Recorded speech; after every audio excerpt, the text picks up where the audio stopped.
तर का म्हणत्या बुट्ट्या स्वागत आपले मी लागून तुमच्या. तर कशा बुट्ट्या सगळे मजेमध्ये का. मग कालच्या ब्लॉगमध्ये पाहिलं असेल आपल्या घरी का रोना चालू होता. मग काल आवाजी पण पटकन बांधल्यावर ना बाई लागला कामाले. हा विक्या झोपून उठल्यावर का दिसून पाहिजे पुरा.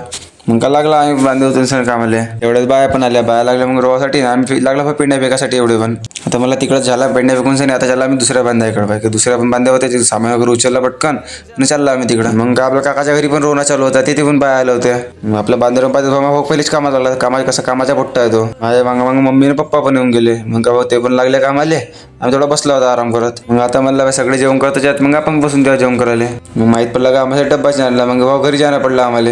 विक्यान मी आम्ही दोघं पण निघला. मग रस्त्यानं भाऊ पण भेटला. तो पण येतो म्हणे घरी. मग भाऊ पण बसला. मग आला मी सरळ घरी जेवण वगैरे केला पटकन निघला वापस जाण्यासाठी. त्या पुट्ट आपले फक्त 1000 फॉलोअर्स थोडेच फॉलोअर्स लागत आहेत. मग का पटकन फॉलो करून टाका ना. हा ते फॉलोचे पडत असेल ना पटकन दाबून टाका दिले. आला सरळ बांध्यावर सगळे कामाला लागले होते. मग का आम्ही पण लागला. मग कसा भाऊ आपल्या परात नाही काढतायत. मग कसा काढून पाहा ट्राय करून पाहा. काढला परा पटकन लागला पेंड्या फेकासाठी. मग कशाला पेंड्या वगैरे फेकून सांग पप्पा थोडे लागत होते ते पप्पा फेकत होते. आमच्या इकडे पेंड्या फेकून चालू होता आणि इकडे बायाच्या रोड पण चालू होतात. मग आता तुम्ही नाणे तुझा बाई डब्बे चोरून सरी. मग काय व्हिडिओ भेटला बाबा ठेवलं नाही चुपचाप ना डब्बे येते. आम्हाला टाकणे ते बांध्यामध्ये पेंड्या ना हा का नाही का केलं नंतर. कसा वाटला ब्लॉग तर तुम्ही सांगून द्या. चला भेटतो मग तुम्हाला पुढच्या ब्लॉगमध्ये. फॉलो पण करून टाका.